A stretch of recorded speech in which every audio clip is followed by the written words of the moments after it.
Madame, Monsieur, bonsoir. Un appel au calme à la une de ce soir. Les dispositions sont prises afin de contenir la maladie d'origine inconnue à Ponzi dans la province du Kwango. Assurance du ministre de la Santé, vous le coûterez dans ce journal. 83 Koulouna face à leurs victimes devant la justice. Un signal fort selon le ministre d'État en charge de la justice, Constant Moutamba, développement dans le corps de cette édition surnommée Paris Bondal fêtera ses 69 ans d'existence. C'est jeudi en la salle paroissiale de la paroisse Saint-Michel. Les activités commémoratives déjà lancées parmi les invités de marque le ministre de la Communication et médias porte-parole du gouvernement, Patrick Muyaya. Madame, Messieurs, voilà tout pour le titre. On commence avec la santé.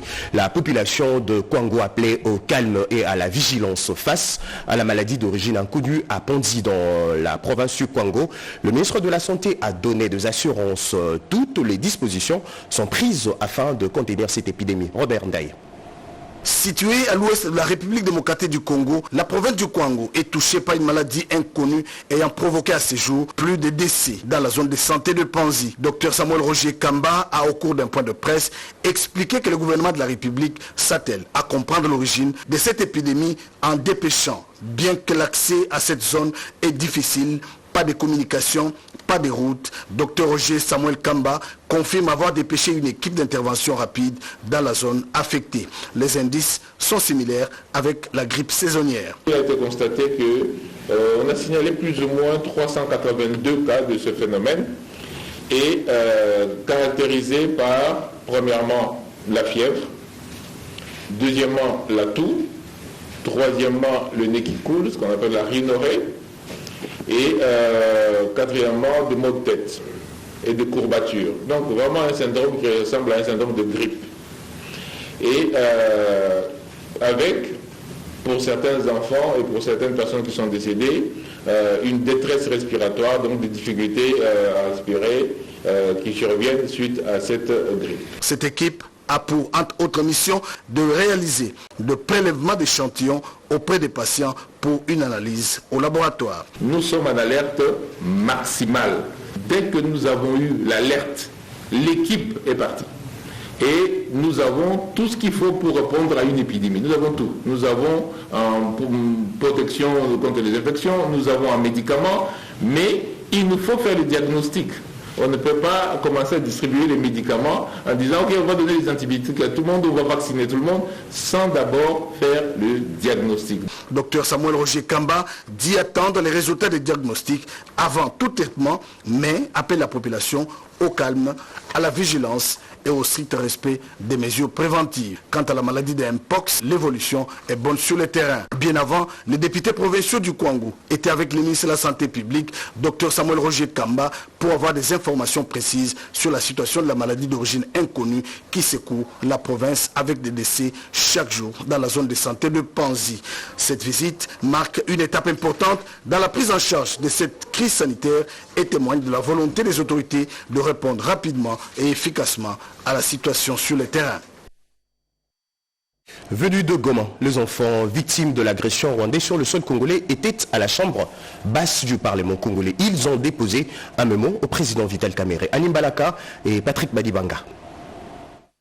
Avant de regagner leur ville natale, les enfants victimes et déplacés des conflits armés vivant aux alentours de Goma sont venus rencontrer le numéro 1 de l'Assemblée nationale, le professeur Vital Kamerhe, pour l'informer de leur présence à Kinshasa et lui rendre compte de leur situation de vie dans leurs sites respectifs. La ministre des Droits humains, maître Chantal Chambou-Moavita, qui, du côté du FONAREV, a accompagné ses enfants, a présenté au professeur Vital Kamerhe la situation générale des enfants ayant fui des affrontements armés dans leur village depuis plus de 2 ans et vivant actuellement dans des conditions très précaires dans les sites de déplacés situés dans la ville de Goma et dans le territoire de Niragongo. Un mémorandum a été remis au président de l'Assemblée nationale, le professeur Vital Kamerhe, au nom de tous les enfants victimes des conflits armés au Nord Kivu, Sud Kivu, Kisangani, Maïndombe et autres. Pour le directeur général de FONAREV, le mémorandum de tous les enfants déplacés de guerre se résume en une seule phrase: la paix, rien que la paix.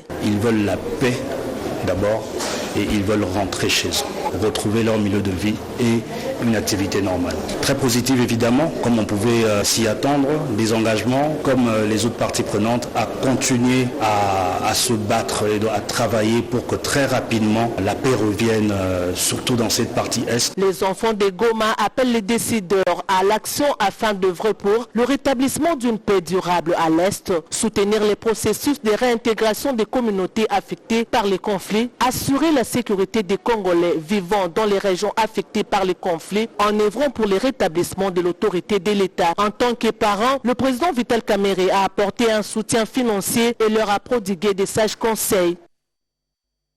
Nous allons changer de chapitre. Il y aura de vivre et non-vivre pendant le festivité de fin d'année. Les opérateurs économiques l'ont dit au vice-premier ministre en charge de l'économie. Ils disposent de stocks nécessaires dans leurs entrepôts. Rodé Panda.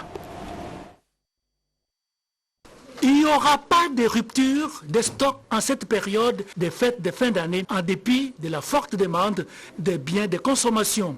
Le vice-premier ministre, ministre de l'économie nationale, Daniel Moukoko Samba, soucieux et déterminé à offrir aux Congolais en général et aux Kinois en particulier les bonnes fêtes de fin d'année, en toute quiétude, a obtenu les garanties des gros importateurs de produits alimentaires de première nécessité lors de la séance de travail de ce jeudi 5 décembre. Au nom de tous les opérateurs économiques, le directeur général de Cobel Premium Food, John Mwenda, a rassuré et confirmé que les importateurs disposent des stocks nécessaires dans leurs entrepôts et qu'il n'y aura pas de rupture sur les marchés. Nous avons rassuré le VPM et tous les gouvernements que les différents importateurs ont assez de stock, minimum 3 mois de stock dans nos entrepôts, que ce soit à Kinshasa, à Lubumbashi, à Goma, à Mbujimaï, à Kananga. À propos de la baisse des prix des biens les plus consommés dans les ménages congolais, John Mwenda a attesté que le décret signé par la première ministre Judith Suminwa contre la vie chère vaut son importance et qui s'applique déjà avec les premiers effets attendus dès le début de la semaine prochaine. Nous avons travaillé avec le VPM sur la baisse des prix. Plusieurs mesures ont été prises au niveau du gouvernement. Un décret a été promulgué qui est déjà en application au niveau de la douane et les effets vont commencer à porter leurs fruits à partir de la semaine prochaine. Le vice-premier ministre, ministre de l'économie nationale, s'engage à poursuivre les réformes car, selon Moukoko Samba, la bataille contre la vie chère ne se gagne pas en un jour, mais elle se gagne plutôt dans la durée. Il s'est considéré invincible et a arrêté. Le délinquant appelé communément Kuluna était devant le tribunal de garnison de Kinshasa, Ngaliema. Un signal fort, je le disais, à l'entame de cette édition, selon le ministre du Temps en charge de la justice, Cédric Enena. 83 prévenus, tous des présumés bandits des grands chemins, appelés Kuluna.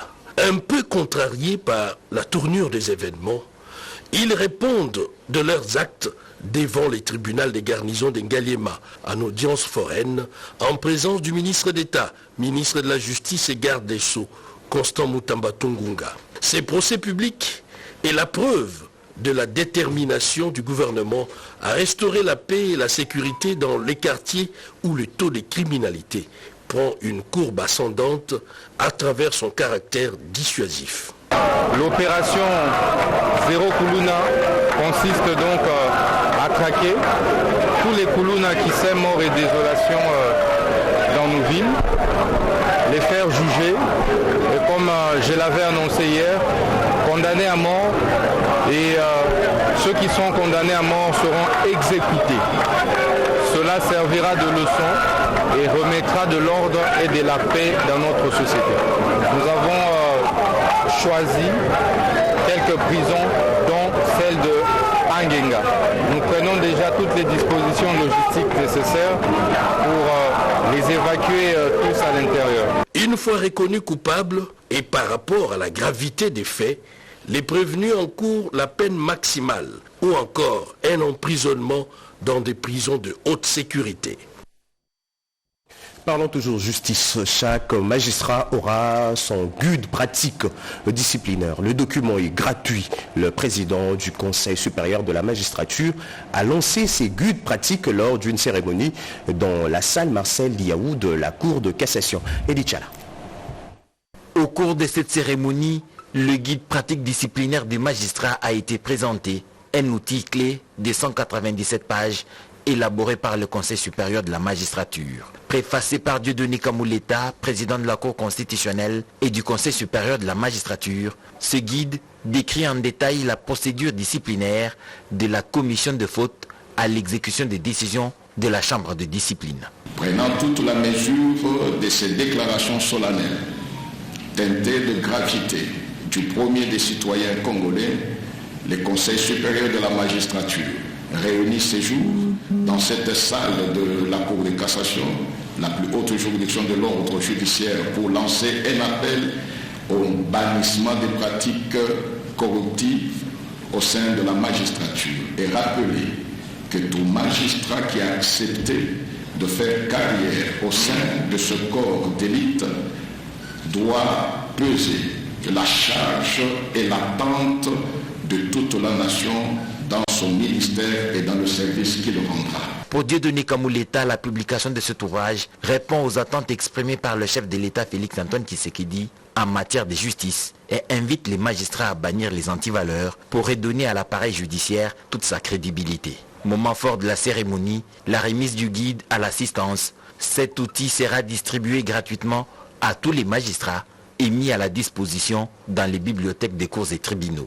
Il permettra à la Chambre des disciplines d'exercer pleinement ses missions et de guider le pouvoir judiciaire dans ses actions. Un pas important pour redorer le blason de la justice congolaise. Dans l'actualité également, créée sous le nom de MONUC en 1999, la mission de maintien de la paix de l'ONU totalise déjà 25 ans à RDC. Lors de sa création, cette mission avait pour objectif de faciliter le désengagement de forces armées. Dans ces reportages, Madame, Monsieur, découvrez le témoignage d'acteurs de premier plan qui partagent leurs expériences avec la MONUSCO. Cela fait 25 ans que les Nations Unies et les autorités congolaises travaillent ensemble pour rétablir la paix dans l'est de la RDC. À l'arrivée de casques bleus, la RDC était en proie à l'insécurité. La protection de civils a toujours été au cœur du mandat de la mission, constituant une priorité absolue pour ses différentes composantes. Le pays était divisé et donc la MONUSCO ou la MONUC a beaucoup fait pour qu'aujourd'hui le pays soit réunifié. Cette combinaison des efforts a abouti au rétablissement de la paix dans la quasi-totalité de provinces où elle a été déployée. La mission s'est donc retirée de toutes les provinces, à l'exception de deux, le Nord Kivu et l'Ituri. C'est un partenariat très constructif entre la MONUSCO et le gouvernement congolais. Et nous continuons le parcours pour nous désengager du Nord Kivu et de l'Ituri. En Ituri, plusieurs de ces bases assurent la sécurité de plus de 100 000 déplacés. Il y a vraiment un chapeau qu'il faut tirer pour les efforts qui ont été faits pour la paix, mais la contribution était aussi au niveau de l'organisation des élections. La MONUSCO a aussi contribué à la réintégration des ex-combattants et à la mise en œuvre de projets à impact rapide, de projets tangibles qui préparent progressivement le retrait de la mission, laissant la place à un avenir porté par les Congolais eux-mêmes. Autre grand titre de ce soir, surnommé Paris Bandal fêtera ses 69 ans d'existence. C'est jeudi en la salle Saint-Michel de la paroisse Saint-Michel. Le député provincial Jared Ponzou a lancé les activités commémoratives. Parmi les invités de marque, le ministre Patrick Mouyaïa.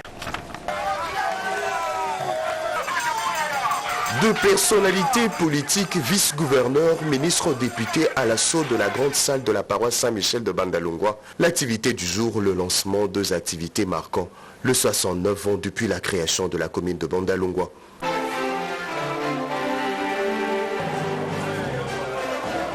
Connu par ses élites, ses musiciens, le clan Wenge aussi, son élu le plus connu sous l'appellation Azala Zala, la commune reçoit ses notables.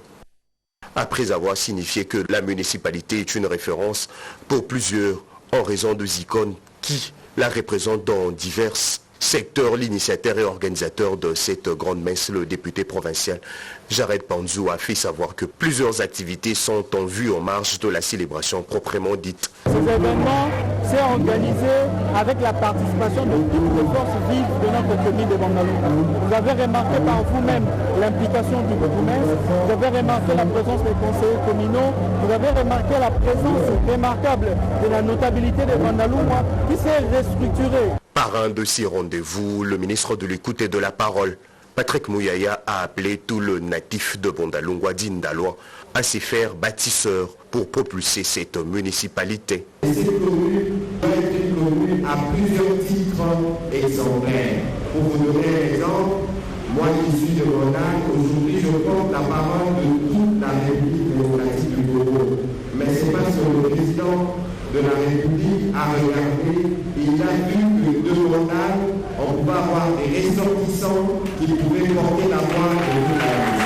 Dans sa parole, le député national Eric Chikouma a exposé sur la gouvernance économique pour une bonne gestion de cette municipalité. Cette cérémonie de lancement des activités festives du 69e anniversaire de la commune de Bondalungwa s'est clôturée par l'installation du comité de la notabilité.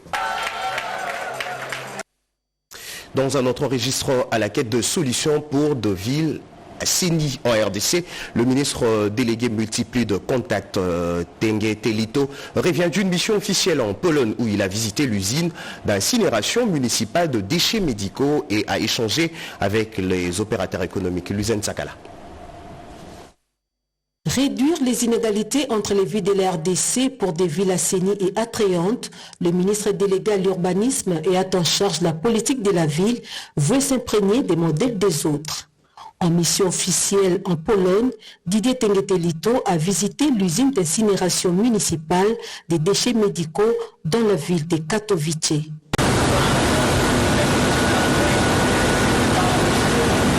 Sur place, le ministre a vécu les différentes étapes spécifiques jusqu'à la gestion des résidus solides. Auparavant, Didier Tengue Telito a rencontré à Varsovie la ministre d'État en charge de l'environnement et du climat, Ursula Zelenska. Les deux personnalités ont échangé sur la politique polonaise des rachats des déchets. Également abordé le rôle fondamental des villes dans la lutte contre les changements climatiques ainsi que le plan d'assainissement de la ville-province Kinshasa. Toujours à Varsovie, le ministre délégué Didier Tengue Telito s'est entretenu avec les présidents du conseil d'administration d'ASECO spécialisé dans la production et développement des logiciels. Des partenariats de coopération décentralisée internationale sont envisageables pour des villes assainies et attrayantes. Et puis cette information, c'est depuis le lundi 2 décembre 2024 que Rassure a lancé une campagne promo portant sur l'assurance automobile. Serge Merlemata.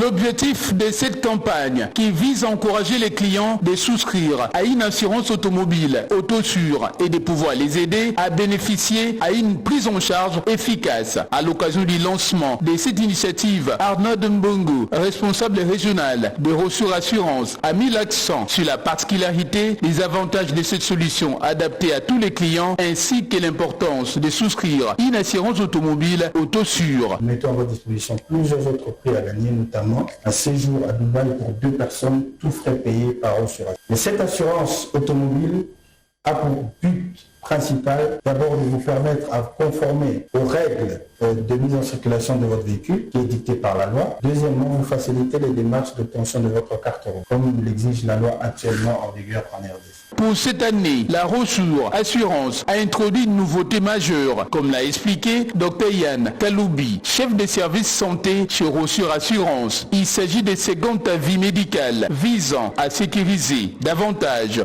la santé des assurés. C'est une garantie qui permet à une personne dont le diagnostic a été posé ici localement de pouvoir consulter une expertise médicale internationale pour pouvoir l'accompagner dans la confirmation ou le rejet du diagnostic qui a été donné ici localement. Les clients peuvent par ailleurs souscrire à cette solution adaptée dans toutes les agences Rassure Assurance disséminées à travers les pays et via l'application mobile MyEurosur, disponible sur Play Store et Apple Store.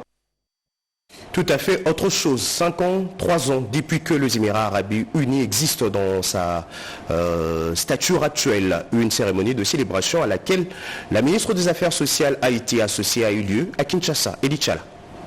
Invité d'honneur de l'ambassade des Émirats Arabes Unis en République démocratique du Congo, la ministre des Affaires sociales, l'Action humanitaire et solidarité nationale, Nathalie Aziz Amounana, a pris part effective au 53e anniversaire de la Fédération des Émirats Arabes Unis. La cérémonie a débuté par les hymnes nationaux des deux pays, suivi de la projection d'un documentaire retraçant l'histoire de la construction des Émirats Arabes Unis. Dans son allocution, l'ambassadeur Anwar Othman Barout Al-Barouti a salué les réalisations exceptionnelles des deux nations dans la consolidation des relations diplomatiques. La ministre des Affaires sociales, Action humanitaire et solidarité nationale, Nathalie Aziz Amounana, a rendu un vivant hommage au président de la République Félix-Antoine Tshisekedi, qui n'a épargné aucun effort pour relancer les relations entre Kinshasa et Abu Dhabi. Au nom du président de la République, son Excellence Félix-Antoine Tshisekedi Tshilombo, chef de l'État, de son Excellence Madame la Première ministre Judith Suminwa Tuluka, chef du gouvernement, je tiens à saluer les efforts déployés par les Émirats Arabes Unis dans le domaine de l'assistance sociale et humanitaire. Je suis convaincu que notre partenariat sera fructueux et bénéfique pour nos populations respectives.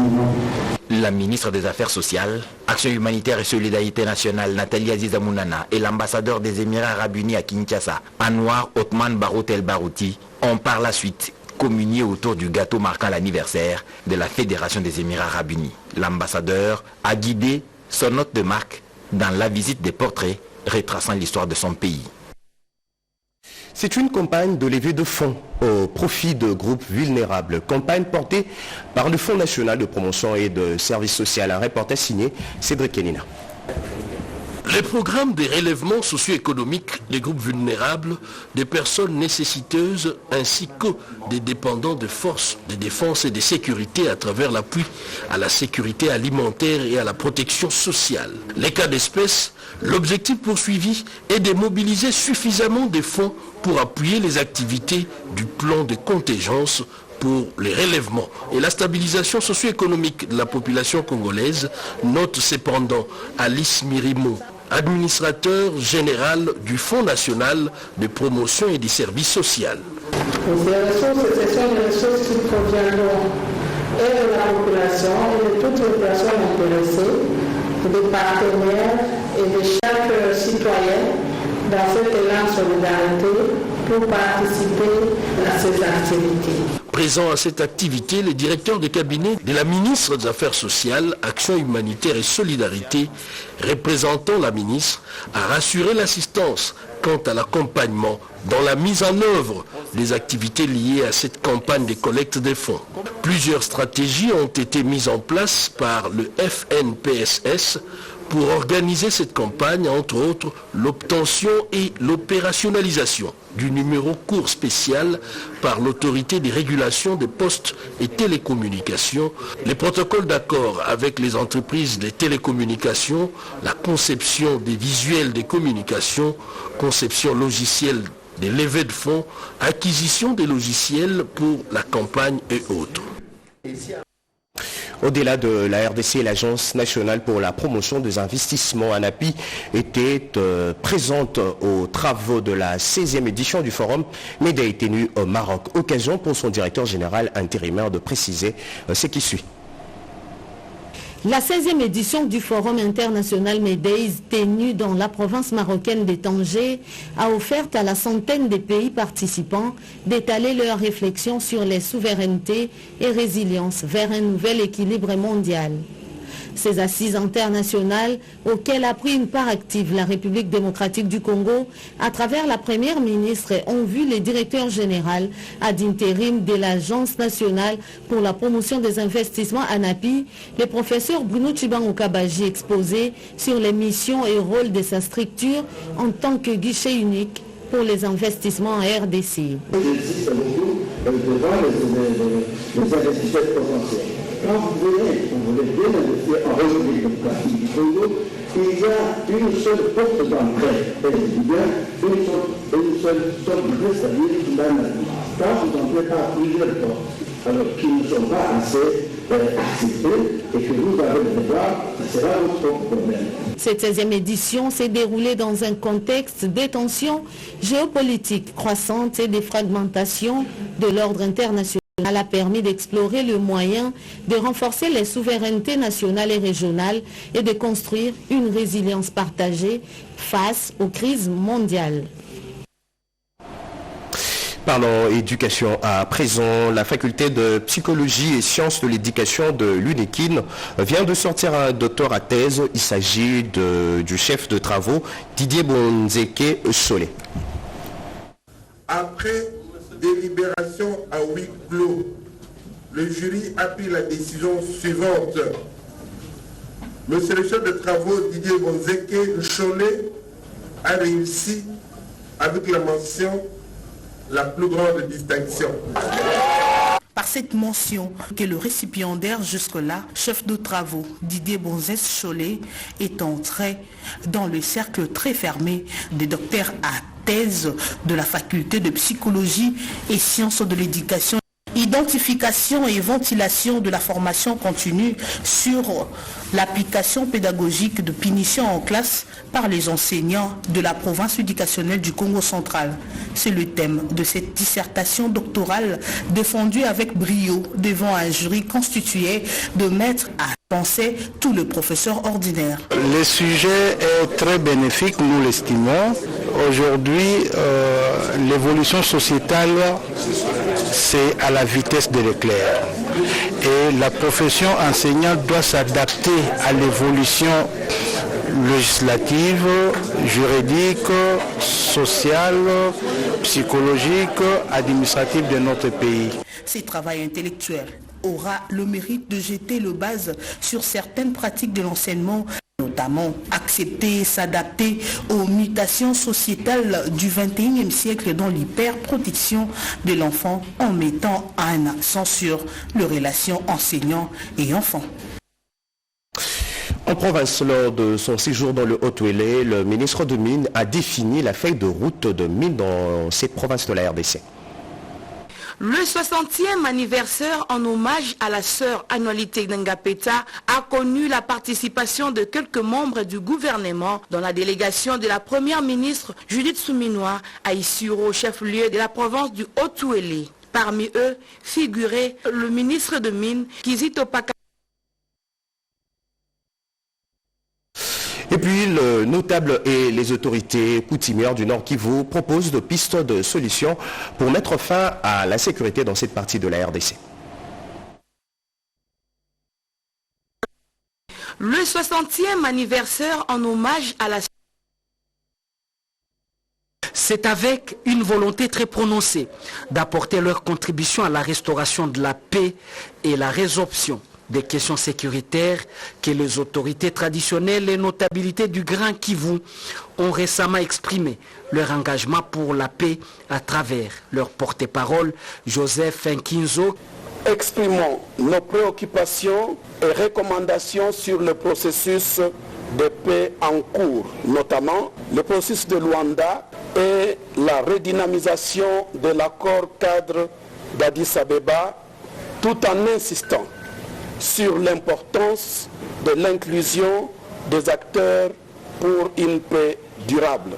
Nous appelons à la fusion du processus de Luanda et de l'accord cadre d'Addis Abeba en un cadre unique et consolidé.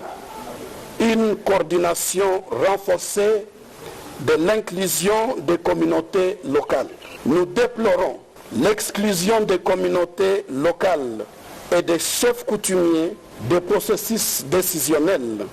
Ces derniers, garants de la cohésion sociale et premiers concernés par les conflits, doivent être reconnus comme des acteurs majeurs dans tous les processus décisionnels.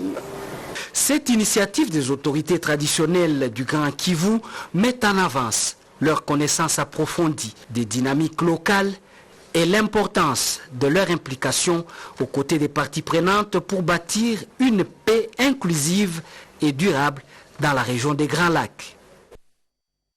Puisque nous vous avons promis de vous dire tout sur le séjour du ministre de Mines dans le Haut-Ouélé, Madame, Monsieur, voici le résumé de Nadine Foutouka. Le 60e anniversaire en hommage à la sœur Annualité Ngapeta a connu la participation de quelques membres du gouvernement dans la délégation de la première ministre Judith Souminois à Isiro, chef-lieu de la province du Haut-Ouélé. Parmi eux figurait le ministre de Mines, Kizito Pakabomba Kapinga Mouloumé. Outre sa présence aux différentes activités en mémoire de la bienheureuse Clémentine Ngapeta, Kizito Pakabomba Kapinga Mouloumé, qui foulait le sol d'Isiro pour la deuxième fois, a défini à la presse locale sa préoccupation sur les activités minières dans le Haut-Ouélé. J'étais déjà venu ici dans le Haut-Ouélé pour une visite itinérante où nous avons travaillé avec le gouverneur de la province sur beaucoup d'aspects et nous avons été sur le terrain pour voir des réalisations qui se font dans le secteur minier ainsi que les défis et les opportunités. Le locateur du ministère de Mines s'est aussitôt inséré dans le programme de la célébration eucharistique en hommage à la regrettée sœur Annualité assassinée le 1er décembre 1964 par le rebelle des Simba. Une opportunité du reste pour le chef de l'État, Félix-Antoine Tshisekedi Tshilombo, d'annoncer la construction d'une basilique à Isiro devant abriter le sanctuaire du repos éternel de la bienheureuse sœur Annualité. Et puis ces titres avant de prendre un communiqué de la Défense. La route Kindele est en pleine réhabilitation. Le directeur général de l'OVD a lancé le travaux. Eugénie Dada Chabani. Pour lutter contre les embouteillages et faciliter la circulation de la population de la ville-province Kinshasa et de leurs biens, l'heure est à la réhabilitation de la voirie urbaine. C'est dans cette optique que la route Kindele, tronçon, bypass, triangle, quartier Kindele, est en pleine réhabilitation. Les travaux sont exécutés par l'entreprise chinoise Zengui sous la supervision de l'Office des voiries et drainage, l'OVD. Pour lancer les travaux et s'assurer de la qualité de la chaussée par rapport aux normes de la voirie urbaine, le DG de l'OVD, Victor Tombachikela, a effectué une visite d'inspection sur cette chaussée de la commune de Mongafula. Sur cette chaussée, à cheval entre la commune de Mongafula et celle de Lemba. Il était accompagné du directeur provincial de l'OVD et du bourgmestre de la commune de Mongafula. Sur le point bypass, il a fait ses constats. Nous sommes ici au niveau du triangle, mais le projet concerne l'ensemble de la route Kindele. Mais le point faible, c'est le triangle. C'est là où nous avons voulu commencer les travaux. Nous avons un grand problème ici, c'est le problème d'assainissement et le problème d'éclairage. Comme vous le voyez, l'eau stagne, vous avez entendu la population se plaindre quand il pleut, l'eau arrive même à 1 mètre au niveau des tables. Et c'est comme ça que nous avons résolu de commencer les travaux ici. Avec l'entreprise, nous avons pris la décision de s'y relever les ponts. La route Kindele est d'une importance capitale pour les étudiants de l'Université de Kinshasa et de l'ISTEM et de toute la population qui fréquente les cliniques universitaires de Kinshasa. La population de Kindele a exprimé sa gratitude à l'OVD car cette route va contribuer non seulement à la lutte contre l'érosion sur la chaussée et aussi désenclaver les quartiers urbano-rural de Kindele.